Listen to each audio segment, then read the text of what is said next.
दोस्तों, revision class में आपका स्वागत है। देखिएगा, हम जो संवैधानिक विकास था उसका वीडियो देख रहे थे।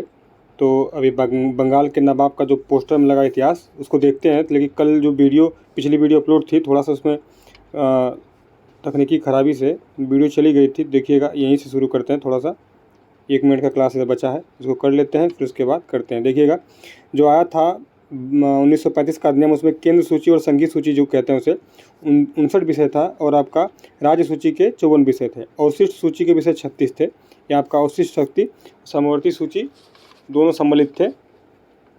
ये समवर्ती सूची आपका 36 थे। अवशिष्ट शक्तियाँ गवर्नर जनरल को प्राप्त थी, ये अलग है। समवर्ती सूची आपका 36 विषय था, ये अलग है। जितनी भी शक्तियाँ, मतलब इन तीनों में जो शक्तियाँ शामिल नहीं हैं, जैसे मतलब कि केंद्र, जैसे संघीय सूची, केंद्र सूची जो है, राज्य सूची और समवर्ती सूची, इन तीनों में जो समवर्ती सूची का मतलब होता है कि केंद्र और राज्य दोनों जो शक्तियाँ जो आपको केंद्र और राज्य दोनों को मिली है, तो वह समवर्ती में आता है। अवशिष्ट शक्ति अलग होती है। अवशिष्ट, ये गलत लिखा है। अवशिष्ट शक्ति है कि जो शक्ति बची हुई तीनों के अंतर्गत नहीं आती है, वो शक्ति आपका जो गवर्नर होता है उसके पास होती थी। ठीक है, आगे देखिएगा। इस अधिनियम के द्वारा 1919 लिखा है, 1919 में प्रांतों में लागू की गई थी।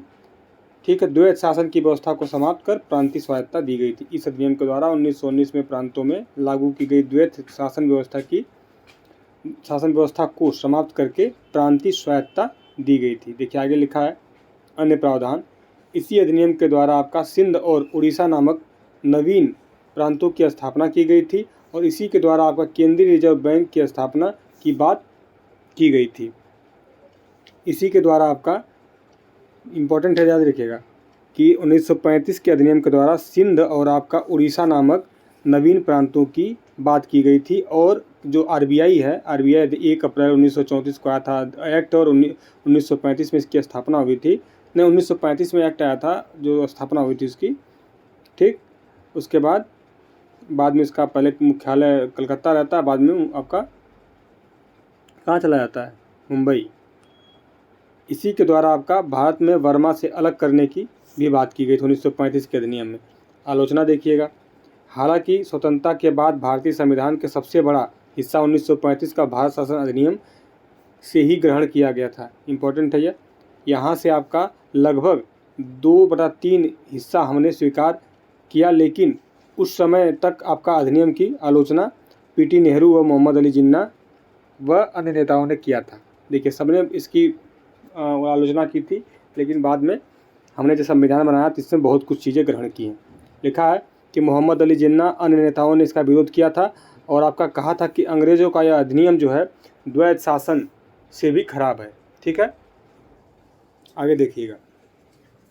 ये कहता है कि 1947 का आपका अगला अधिनियम भारत का स्वतंत्रता अधिनियम आता है 1947 में। माउंटबेटन योजना जो आती है 3 जून 1947 को, इस योजना के आधार पर एक विधेयक ब्रिटिश संसद में जुलाई 1947 में 47 में जुलाई 1947 में आपका प्रस्तुत किया गया था।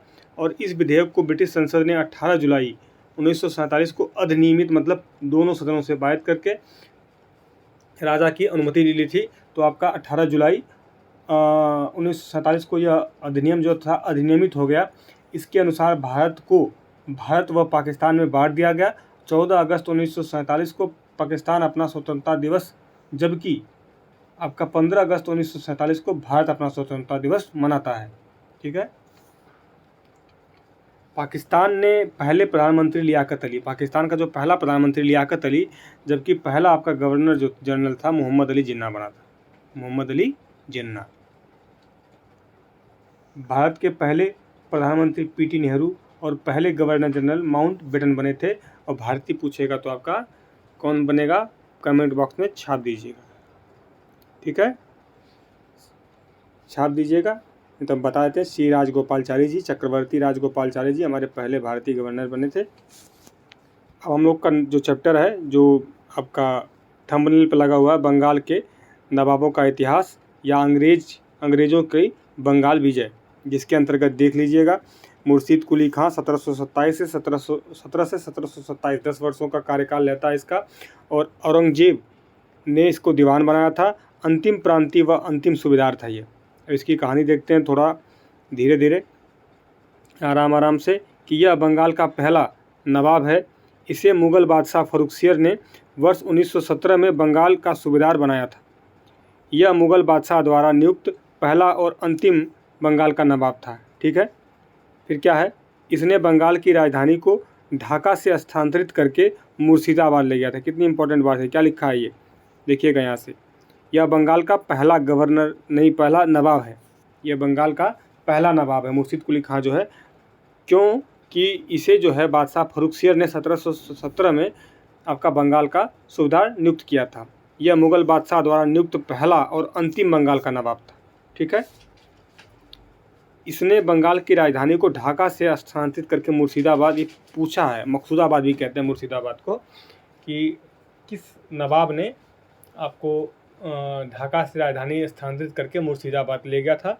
तो आपका मुर्शीद कुली खां। मुर्शीद कुली खां ने इजारेदारी व्यवस्था और आपका इससे भू राजस्व व्यवस्था या ठेकेदारी व्यवस्था को लागू किया था और इससे कृषकों पर उत्पीड़न बढ़ा था।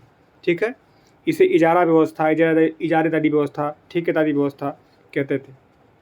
आगे देखिएगा, इसके समय में सीताराम एवं सुजात खां नामक जमींदारों ने विद्रोह किया था। कौन कौन? सीताराम और सुजात खां, ये जमींदार थे, विद्रोह किए थे। और मुर्शीद कुली खां के बाद जो शासक बनता, नवाब बनता है, वो शुजाउद्दीन बनता है, जो 1727 से लेकर 1739 तक उसका कार्यकाल रहता है। यह मुर्शीद कुली खां का दामाद रहता है। देखिए दामाद लिखा है, दामाद रहता है। इसका कार्यकाल 1727 से 1739, शुजाउद्दीन इसका नाम है। इसे मुर्शीद कुली खां ने ही अपने समय काल में बंगाल का नवाब घोषित कर दिया था। ठीक है, अब क्या लिखा है कि इसके समय में बिहार भी बंगाल का अंग था। ठीक है, इसके समय में बिहार भी बंगाल का अंग बन गया था और इसने यहाँ पर उप सूबेदार आपका अली वर्दी खां बनाया था। अली वर्दी खां जो उनका डंडा करेगा अभी थोड़ी देर बाद। आता है सरफराज खान, उनकी मृत्यु होती है, सरफराज खां आता है। सरफराज खां 1 साल तक नवाब रहता है। देखिएगा 1717 से 1727 तक मुर्शीद कुली खान, 27 से लेकर 39 तक आपका कौन तो आपका शुजाउद्दीन। ठीक है, शुजाउद्दीन। फिर शुजाउद्दीन के बाद कौन आता है? सरफराज खान, 39 से 40 तक रहता है। और ये इसको हटाने के लिए जो अली वर्दी खां उप सूबेदार नियुक्त किया जाता है वहाँ का दीवान, तो वही आपका गिरिया का युद्ध लड़के इनको सरफराज खान को लात मारता है, अपने गद्दी पे बैठ जाता है। तो यही लिखा है कि इसके समय 1740 ईस्वी में गिरिया, बंगाल में है, गिरिया का युद्ध हुआ और इस युद्ध में अली वर्दी खां ने इसे पराजित करके और इसका गला रेत के छेन छोटा कर दिया। जब ये छेन छोटा हो गया तो फिर क्या हुआ, अली वर्दी खान फिर शासक बन जाता है। ठीक है, वध कर दिया और यहाँ का नवाब बन जाता है। कहाँ का? बंगाल का। बंगाल का नवाब बनता है कैसे? अली वर्दी खान। गिरिया का युद्ध पूछता है, गिरिया का युद्ध कब हुआ था? तो गिरिया का युद्ध पहला जो है 1739 में, 1740 में आपका सरफराज और अली वर्दी खां के बीच। अली वर्दी खां बैठता है गद्दी पे 1740 में और रहता है 1756 तक। यह बंगाल का एक योग्य नवाब था और इसने नवाब बनने के बाद भी तत्कालीन मुग़ल बादशाह जो है आपका, मुग़ल बादशाह जो था उसको 2 करोड़ रुपए उपहार और राजस्व के रूप में कुछ मतलब जो पैसे भेजे थे। और इसके बाद इसने मुग़ल बादशाह को कभी कोई राजस्व नहीं दिया। एक ही बार जो देना था चंदा मंदा दे दिया और उसके बाद उनको कहा तू अपना जहाँ हो वहीं रहो। ठीक है, जहाँ हो वहीं रहो। इसने यूरोपीय कंपनियों की तुलना मधुमक्खी से की थी। किसने की थी? ये भी क्वेश्चन पूछा कि किस नवाब ने यूरोपीय कंपनियों की तुलना मधुमक्खी से की थी। और अली वर्दी खां क्या कहता था? कहता था कि इसको अगर मतलब अंग्रेज़ों को न छेड़ा जाए तो हमें शहद देंगी, वो शहद निकाल के देंगी। अगर इनको छेड़ा जाए, अगर इनको छेड़ते हैं हम तो छेड़ने पर ये काट काट कर मार देंगी, खा जाएंगी, मार देंगी। ठीक,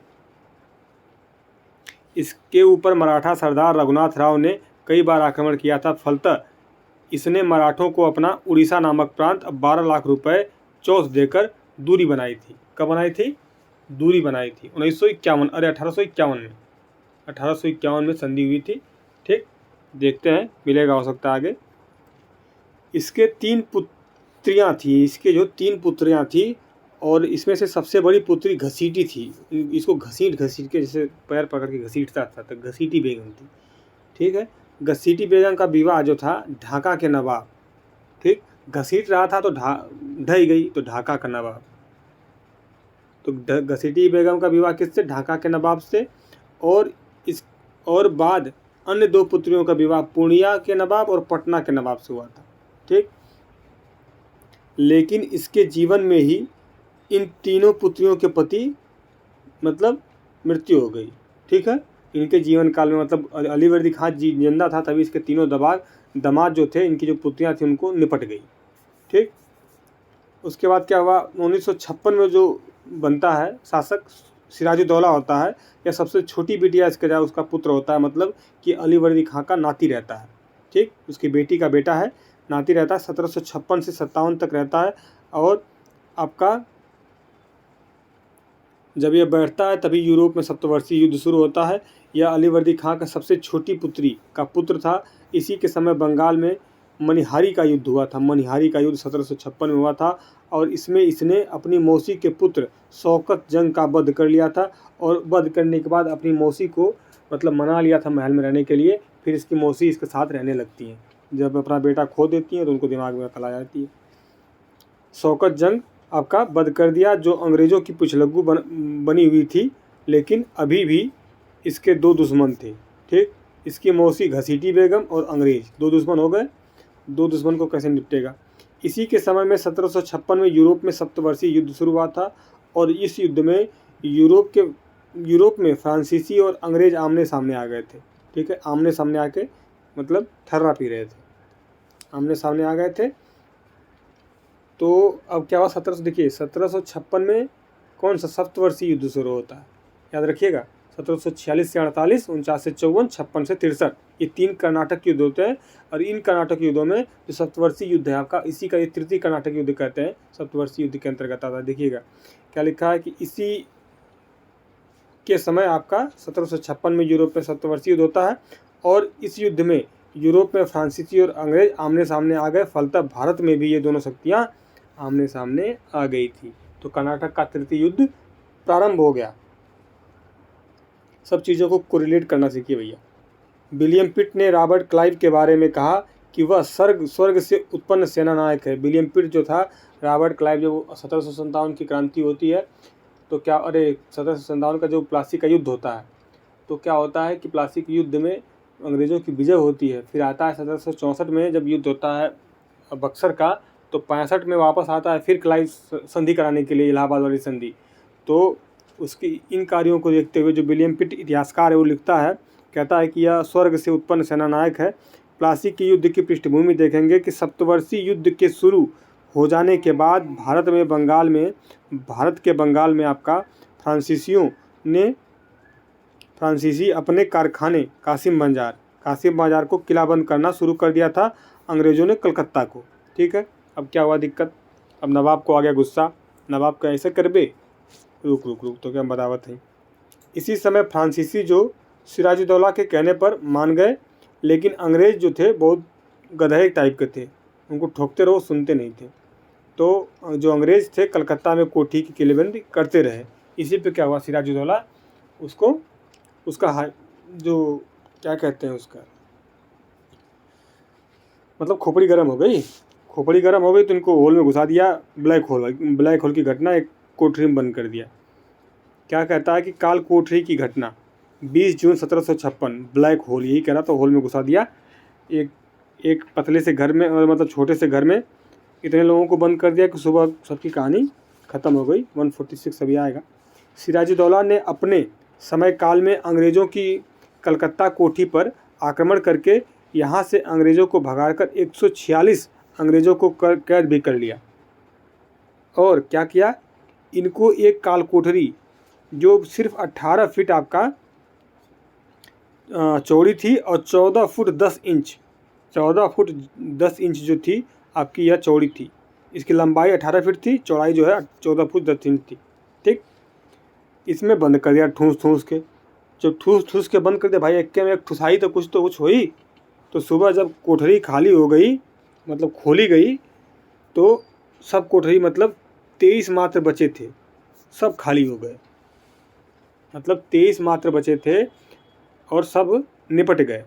अब क्या हुआ, तो जो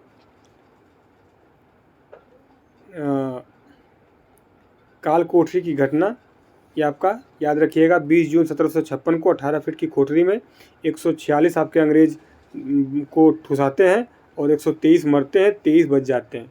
ठीक है। मुग़ल बादशाह और आपका सिराजुद्दौला उस समय क्या होता है, ये बादशाह नहीं नवाब रहता है, इसी के समय होता है। ठीक है, आगे देखते हैं।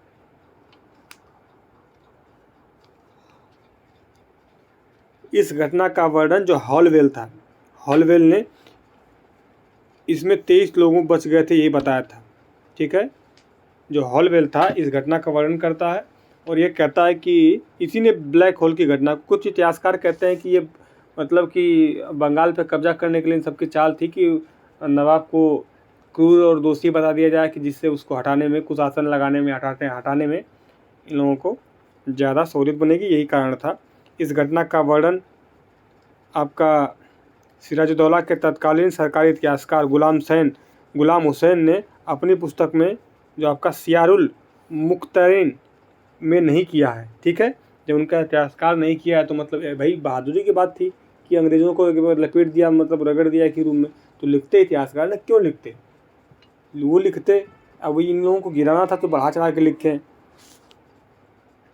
कलकत्ता का पतन, रॉबर्ट क्लाइव की मद्रास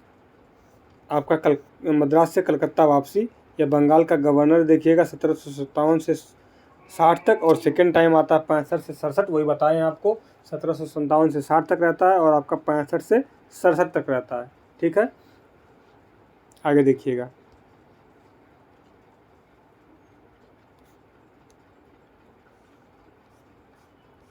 कलकत्ता के पतन के सूचना जो मद्रास में स्थित रॉबर्ट क्लाइव और उसके मित्र वाटसन को मिलती है। जब कलकत्ता में कांड हुआ इन सबको मिलती है, तो फलतः इन दोनों ने मद्रास से कलकत्ता की तरफ प्रस्थान किया। भारतवर्ष में ब्रिटिश साम्राज्य का संस्थापक क्लाइव को माना जाता है। कलकत्ता पहुंचकर क्लाइव क्या करता है, क्लाइव ने कलकत्ता के कोठी की चाबी जो है मणिकचंद को घूस देकर ले लिया। फलतः अंग्रेज़ों का पुनः कलकत्ता पर नियंत्रण हो गया। क्लाइव का षड्यंत्र देखिएगा। क्लाइव यह जानता था कि वह सिराजुद्दौला के आमने सामने युद्ध में जीत नहीं सकता, इसलिए सिराजुद्दौला के विरोधियों को अपनी तरफ मिलाकर षड्यंत्र करना शुरू किया। इसमें इसने निम्नलिखित लोगों को मिलाया था। किसको मिलाया, देखिएगा। मीर जाफ़र, यह सिराजुद्दौला का मुख्य सेनापति था, लेकिन बंगाल का नवाब बनना चाहता था। मीर जाफ़र जो था यह सिराजुद्दौला का सबसे मेन मुख्य सेनापति था और यह बंगाल की मतलब महत्वाकांक्षी व्यक्ति था, बंगाल का नवाब बनना चाहता था और इसे लालच देकर क्लाइव ने अपनी तरफ मिला लिया। एक और चूतिया था जगत सेठ, यह कलकत्ता का धनी व्यापारी था। एक और का नाम था राय दुर्लभ, ये कुछ छूट गया, हाँ। इसके पास व्यापार करने के लिए बड़ी बड़ी जहाज़ें थी। किसके पास, जगत सेठ के पास। ठीक है, पगला। अभी दूसरा आ जाता है राय दुर्लभ। ये दुर्लभ था, बंगाल का दीवान था और महत्वाकांक्षी था, लुटेरा समझिए, चोर चुक्कर है। एक और अमीचंद है, अमीचंद। इसी के माध्यम से क्लाइव ने उपर्युक्त वर्णित तीनों लोगों से संपर्क किया था। ये मेन चूतिया ये था, पागल जो है ये था, इसी का दावा की वजह से तीनों मतलब अंग्रेजों से मिले थे। ठीक, संपर्क किया था। क्लाइव की इसी कार्रवाई से बंगाल का नवाब नाराज होने लगा और प्लासी के युद्ध की पृष्ठभूमि बन गई थी। अलीनगर की संधि देखिए क्या होता है कि 9 फरवरी 1757 को यह संधि सिराजुद्दौला और क्लाइव के बीच हुई थी। अलीनगर नामक जो नाम जो है कलकत्ता को सिराजुद्दौला ने ही दिया था, कलकत्ता को जीत के दिया था। अगली कहानी आती है प्लासी का युद्ध। 23 जून 1757 को प्लासी का युद्ध होता है, जो बहुत बड़ा बदलाव है। भारत पे अंग्रेज़ों का शासन कायम करने के लिए, व्यापारी से वो राजनीतिक सत्ता में आने के लिए। प्लासी बंगाल में नदिया जिले के गंगा नदी के किनारे पर स्थित था, ठीक है, जो प्लासी है। पलास के पेड़ पाए जाते थे, प्लासी नाम पड़ा। प्लासी का पूर्व नाम पलासी था और इसके पूर्व इसका नाम पलास था। पलास एक फूल होता है, इसी से अबीर और गुलाल बनाया जाता है। देखिएगा, लिखा है कि प्लासी में अंग्रेज़ों का मुख्य सेनानायक रॉबर्ट क्लाइव था। क्लाइव था। बंगाल के नवाब के मुख्य सेनानायक कौन था? मीर जाफ़र था। किसका? सिराजुद्दौला का। सिराजुद्दौला इन सब पे भरोसा करता है, लेकिन ये सब धोखा दे के कहते हैं कि हम लोग युद्ध हार चुके हैं, आप रणभूमि से भाग जाइए, तो भाग जाता है। ये सब अंग्रेज़ों का साथ देते हैं। तो क्या होता है कि 1757 की जो क्रांति मतलब युद्ध होता है, वो बिना जीते अंग्रेज़, मतलब बिना लड़े अंग्रेज़ जीत जाते हैं, बिना मतलब कि युद्ध किए जीत जाते हैं। क्या लिखा है कि जबकि अन्य सेनानायकों में मीर मदान और मोहनलाल थे, अंग्रेज़ों की तरफ लगभग 2200 सेना थी और बंगाल की तरफ आपका 50,000 सेनाएँ थी।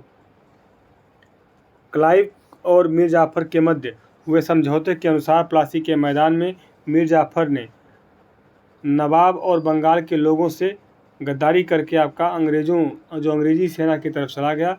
अर्थात यह युद्ध आमने सामने का युद्ध नहीं था, यह युद्ध क्लाइव के षड्यंत्र करके पहले ही जीत लिया गया था, ठीक। इस युद्ध में आपका विजय के बाद लिखा, एक मिनट सॉरी, इस युद्ध में विजय के बाद जो मीर जाफ़र ने मीरन, जो उसका पुत्र था मीर जाफ़र का, मीरन बेग के मध्य से सिराजुद्दौला का माध्यम से रहेगा। मीरन बेग के माध्यम से मीरन बेग जो रहता है उसको सिराजुद्दौला को चाकू उसके पेट में घुसा देता है। सिराजुद्दौला का वध करवा दिया और मीर मदान और मोहनलाल युद्ध के दौरान मारे गए थे।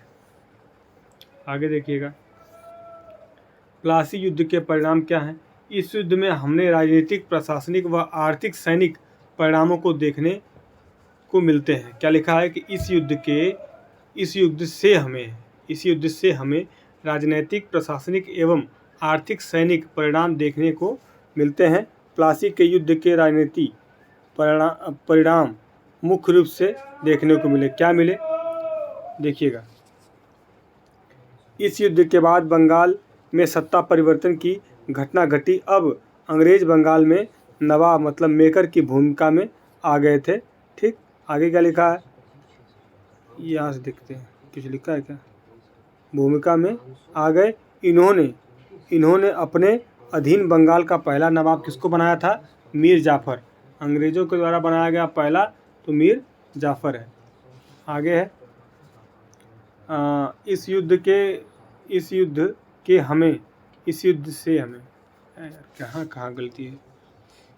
से हमें आपका जो प्रशासनिक परिणाम भी दिखाई पड़ते हैं। इस युद्ध के हमें ही रहेगा, सही है, सही नहीं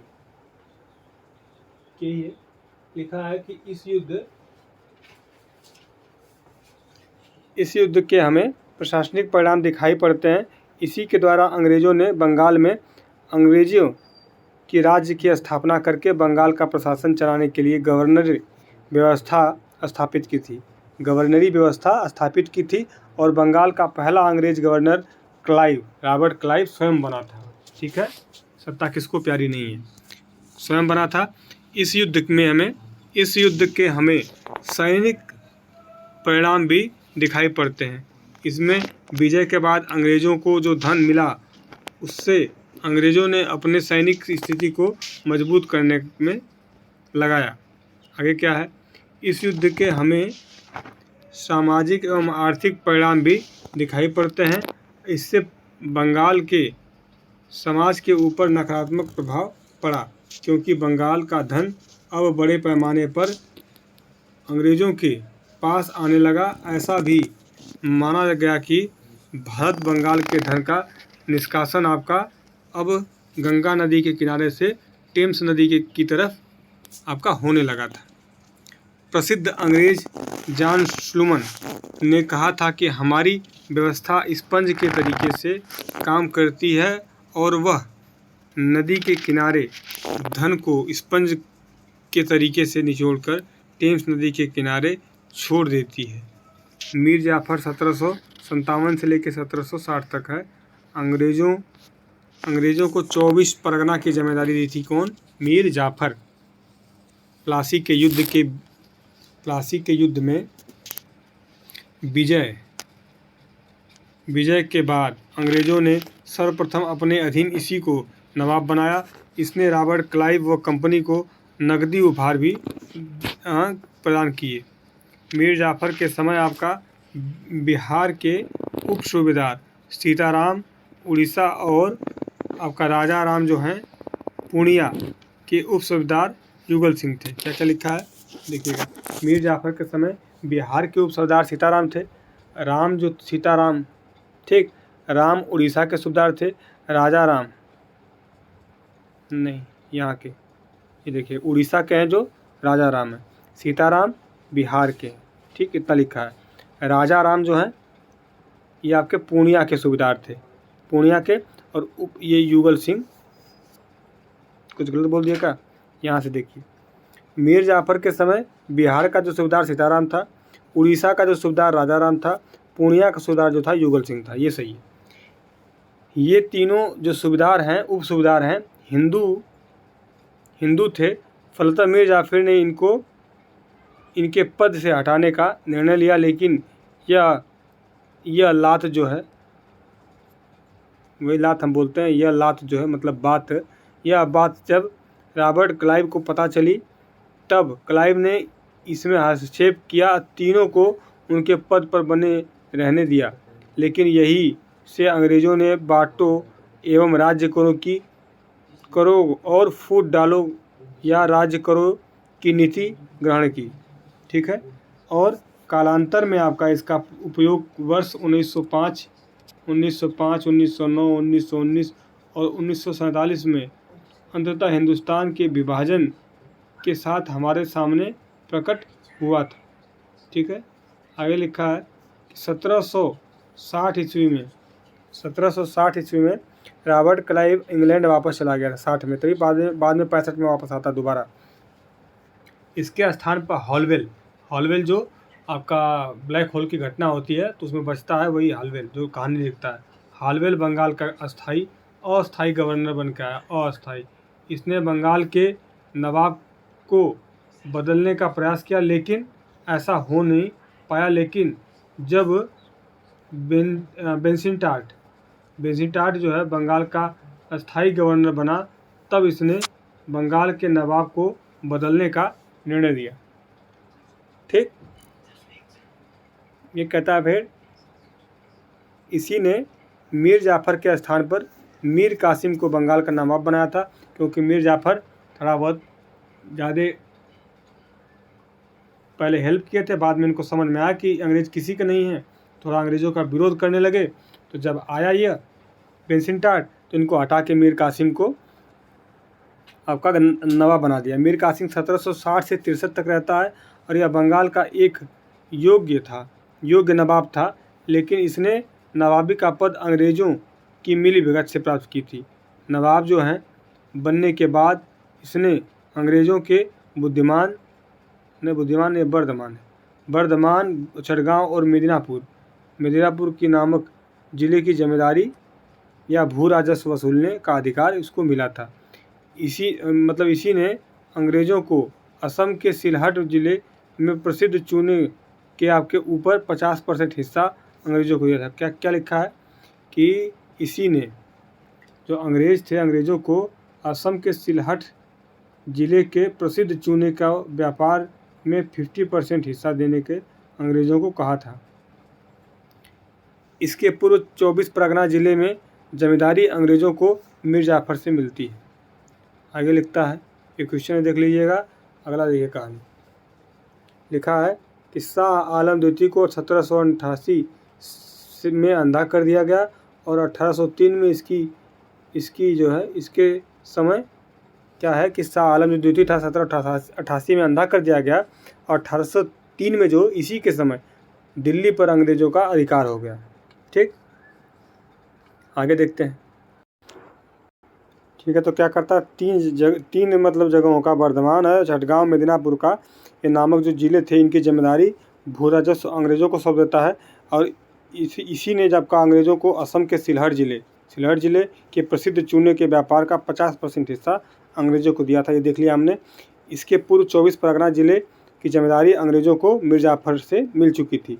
यह आपका देखिए क्वेश्चन है और देखिएगा ये हम लोग पढ़ चुके हैं। 1788 में इसको अंधा कर दिया गया था। 1803 में इसी के समय 1803 में दिल्ली पर आपका अंग्रेज़ों का अधिकार हो गया था। आगे देखिए क्या लिखा है, ये भी पढ़ चुके हम लोग हैं। देखते हैं कि मीर कासिम ने बंगाल की राजधानी को स्थानांतरित करके आपका मुंगेर बिहार को बनाया, क्योंकि मुर्शिदाबाद अंग्रेज़ों के षड्यंत्र का अड्डा बन चुका था। उससे बचने के लिए यह राजधानी मुर्शिदाबाद से मुंगेर लाता है। मीर कासिम ने अपनी सेना को आधुनिक हथियार देने के लिए मुंगेर तोड़दार बंदूक का तो कारखाना लगवाया। ठीक है, इसने अपनी सेना को आधुनिक तौर पर प्रशिक्षित करने के लिए जर्मन सेनानायक वाल्टर रीन हार्ड को लगाया था। ठीक है, इसे पेरू के नाम से जाना जाता था, इसे समरू के नाम से, सॉरी जो इसको है इसको समरू के नाम से जानते हैं हम, समरू के नाम से। आगे देखिएगा, मीर कासिम के समय अंग्रेज़ों के जो बंगाल के नवाब मीर कासिम के समय अंग्रेज़ों के बंगाल के नवाब और मुग़ल बादशाह द्वारा प्रदत्त व्यापारिक अधिकार पत्र की दुरुपयोग करना आपका बढ़ा दिया गया। तत्पश्चात मीर कासिम ने मना किया, लेकिन अंग्रेज़ नहीं मानते थे। फलतः मीर कासिम अंग्रेज़ों की आपका पटना कोठी के ऊपर अधिकार कर लेता है। यह घटना बक्सर के युद्ध का कारण बनती है, पटना पे जो अधिकार करता है। तो बक्सर का युद्ध 22 अक्टूबर 1764, समय आपका बंगाल का नवाब है मीर जाफ़र और आपका दिल्ली का है शाह आलम द्वितीय, यहाँ पे सिराजुद्दौला। ठीक, और देखेंगे बक्सर आधुनिक बिहार का एक ज़िला है और इस ज़िले में आपका अंग्रेज़ों की तरफ से हेक्टर मुनरो, जबकि दूसरे पक्ष में आपका उत्तर भारत की संयुक्त सेना बटालियन शामिल थी। इसमें अवध का नवाब सिराजुद्दौला, बंगाल का भगोड़ा नवाब मीर कासिम और अवध का मुगल है बादशाह शाह आलम द्वितीय शामिल था। ठीक, आगे देखिएगा, इस युद्ध में आपके अंग्रेज़ों की तरफ से लगभग 7200 सैनिक और भारतीयों की तरफ से 50,000 सैनिक द्वारा आपका सेनाओं ने भाग नहीं लिया था। और क्या होता है कि बक्सर के युद्ध के बाद परिणाम क्या घटते हैं, इस युद्ध में कई क्षेत्रों के परिणाम देखने को मिले। राजनीतिक क्षेत्र में अब अंग्रेज़ बंगाल में स्थापित नहीं कर पाएंगे या नहीं करेंगे। ठीक है, और बक्सर का युद्ध जो है एक वास्तविक युद्ध था। यह अंग्रेज़ों को आधुनिक सेना की विजय थी। फलतः कहा जा सकता है कि बक्सर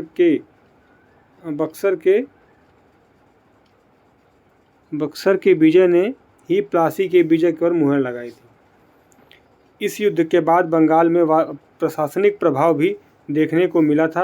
अंग्रेज़ों ने बंगाल में प्रशासन को चलाने के लिए द्वैध शासन की व्यवस्था बनाई थी।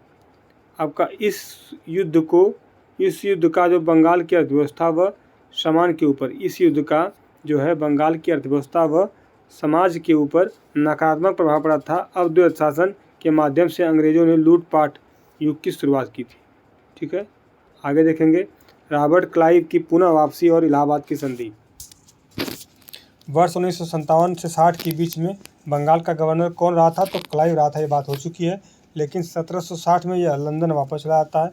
लेकिन जब बक्सर के युद्ध को अंग्रेज़ों ने जीत लिया, तब आपका रॉबर्ट क्लाइव दूसरी बार बंगाल आता है। और रॉबर्ट क्लाइव जो है आपका 1765 में पुनः 1765 में ये कहाँ गया, रुक जाइए, लेकिन 1760 में ही यह लंदन वापस चला गया था। लेकिन जब बक्सर को अंग्रेज़ों ने जीत लिया था, तब क्लाइव दूसरी बार बंगाल का गवर्नर बनकर 1765 में पुनः भारत आया था। यह लिखा है। प्रयागराज की पहली संधि जो है आपकी 12 अगस्त 1765 को, यह संधि आपका क्लाइव और मोहम्मद शाह द्वितीय के बीच हुई थी। ठीक है, इस संधि के द्वारा मुग़ल बादशाह ने अंग्रेज़ों को बंगाल, बिहार, उड़ीसा से भू राजस्व वसूलने का अधिकार दिया। क्या लिखा है कि शाह आलम के बीच हुई संधि। इस संधि के द्वारा मुगल बादशाह ने अंग्रेज़ों को बंगाल, बिहार, उड़ीसा से भू राजस्व वसूलने का अधिकार दिया था। कौन दिया था? शाह आलम द्वितीय के बीच हुई संधि। इस संधि के द्वारा मुगल बादशाह ने अंग्रेज़ों को बंगाल, बिहार, उड़ीसा के राजस्व वसूलने का अधिकार दिया। ठीक, आगे कहता है, देखिएगा तो चाहिए। 2 उपदीवान थे भू राजस्व वसूलने का, हमको देख लिया भू राजस्व वसूलने का अधिकार। 2 उपदीवान कौन कौन? मोहम्मद रजा खां बंगाल का है, बिहार का आपका सिताब रहा है। बिहार सिताब और बंगाल रजा। इसी के द्वारा अंग्रेज़ों ने मुगल बादशाह ने अपनी अधीन बादशाह बनाकर प्रयागराज के किले में रखा है। और आपका इसे राज करने के लिए आपका प्रयागराज व वाराणसी के बीच आपका स्थिति जो है कड़ा और इलाहाबाद का किला दिया गया। ठीक है, आगे दिक्कत देखिए। यह क्षेत्र अंग्रेज़ों ने अवध के नवाब से लेकर दिया था। अंग्रेज़ों ने मुग़ल बादशाह के 26 लाख रुपए आपका पेंशन 1 मिनट, हाँ रुकिए, लिखा है कि यह क्षेत्र अंग्रेज़ों ने अवध के नवाब से लेकर दिया था। कड़ा और कमेंट बॉक्स में छापिए। अंग्रेज़ों ने मुग़ल बादशाह के 26 लाख रुपए पेंशन दिया था, अंग्रेज दिए थे। 1765 में दीवानी प्राप्त करने के बाद अंग्रेज सबसे पहले खासी जनजाति के संपर्क में आए थे। क्वेश्चन पूछ चुका। इलाहाबाद की दूसरी संधि 16 अगस्त 1765 को है। यह संधि क्लाइव और बंगाल के नवाब नजमुद्दौला और अवध के नवाब शुजाउद्दौला के मध्य हुई थी। बहुत इंपॉर्टेंट है। ठीक है, इसके द्वारा अवध के नवाब से कड़ा और इलाहाबाद क्षेत्र आपका मुग़ल बादशाह को दिया गया इनसे लेके, और इसी के द्वारा अवध में आपका नवाब से गाजीपुर और वाराणसी को छूटकर राजा बलवंत सिंह को दिया गया। ठीक है, इसके द्वारा जो अवध के नवाब से गाजीपुर और वाराणसी को लेकर राजा बलवंत सिंह को दिया गया था, ये अंग्रेज़ों की सनसनीयता में, जबकि अवध के नवाब के अधीन राजा बने। द्वैत शासन देखिए क्या है। बक्सर में विजय के बाद 1765 ईस्वी में बंगाल का जो प्रशासन सीधे अपने हाथों में न लेकर द्वैत शासन के द्वारा आपका शासित करना शुरू किया था। ठीक है, शासन के द्वारा शासित करना शुरू किया था। आगे देखिएगा। इस शासन में अंग्रेज़ों ने प्रशासन अपने हाथों में रखा, जबकि इस क्षेत्र में राजस्व वसूलने के लिए आपका राजस्व या निजामत का अधिकार बंगाल, बिहार और उड़ीसा के उप सूबेदारों को दिया था। आगे देखिएगा। द्वैत शासन के द्वारा अंग्रेज़ों ने बंगाल में लूटपाट एवं युद्ध को शुरू किया, जिसके असर बंगाल के ऊपर नकारात्मक रूप से पड़ा। द्वैत शासन में परिणाम स्वरूप आपका आधुनिक भारत का पहला अकाल आपका 1770 ईस्वी में बंगाल में ही पड़ा था। इसलिए बुद्धिजीवियों ने द्वैत शासन की आलोचना की है।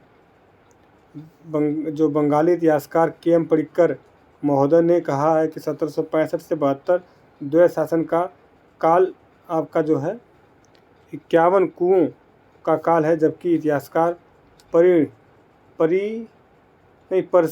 पर्सिवल स्पीयर जो है महोदय ने कहा है कि यह काल जो लूटपाट का काल था। इसीलिए 1772 में आपका बंगाल के गवर्नर वारेन हेस्टिंग ने द्वैत शासन को समाप्त कर दिया था। नोट लिखा है कि क्लाइव चाहता तो बंगाल में द्वैत शासन को न लागू करके सीधे अपने हाथों में ले सकता था, लेकिन उसके पास प्रशासन चलाने के लिए कर्मचारियों व अधिकारियों की कमी थी। उसने यह भी अंदेशा था कि उसके पास विरोधी में भारत व यूरोप शक्तियाँ हो सकती हैं। ठीक है, आगे लिखा है कि बंगाल के द्वैत शासन का बंगाल के सभी क्षेत्रों में दुष्परिणाम देखने को मिला था। इतिहासकार जे.एन. सरकार ने स्वीकार किया है कि 23 जून 1757 को मध्यकालीन भारत की समाप्ति हो गई, जबकि इसी दिन से आपका आधुनिक भारत की शुरुआत हो गई। इनका जो मानना है कि मध्यकालीन भारत की लगभग सभी स्थितियां वहीं से समाप्त होती हैं। ठीक, क्या लिखा है, इसी दिन से आधुनिक भारत की शुरुआत हो गई थी। और इनका जो इन सबका मानना था कि मध्यकालीन भारत की लगभग सभी स्थितियां यहीं से समाप्त हो जाती हैं। अब जो राजनीतिक, प्रशासनिक और आर्थिक सामाजिक क्षेत्र जो हैं, इनमें परिवर्तन देखने को मिलता है। क्या क्या मिलता है?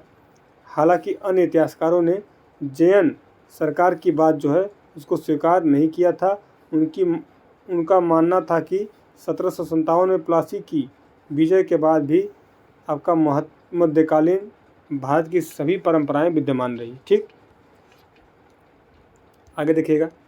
इस तरह घटना विशेष को स्वीकार करके यह बड़ा कठिन है कि 1757 में मध्यकालीन भारत के युग की समाप्ति और आधुनिक भारत के युग का प्रारंभ प्रारंभ हुआ। लेकिन हमें यह भी देखना चाहिए कि प्लासी और बक्सर के बाद कई परिवर्तन हुए। परिवर्तन तो देखने को मिला ही था, जो आधुनिक भारत के प्रारंभ में संकेत तो था। प्लासी का युद्ध का 1 क्वेश्चन, 2 क्वेश्चन, 3 क्वेश्चन देखिएगा। चौथा क्वेश्चन, अगला चैप्टर आपका है वीर शिवाजी व मराठा साम्राज्य, देखेंगे नेक्स्ट वीडियो में। धन्यवाद, जय हिंद। वीडियो अच्छी लगती है तो सब्सक्राइब करें, लाइक करें और क्या करें कि कमेंट करें और दोस्तों को शेयर करें। धन्यवाद, जय हिंद।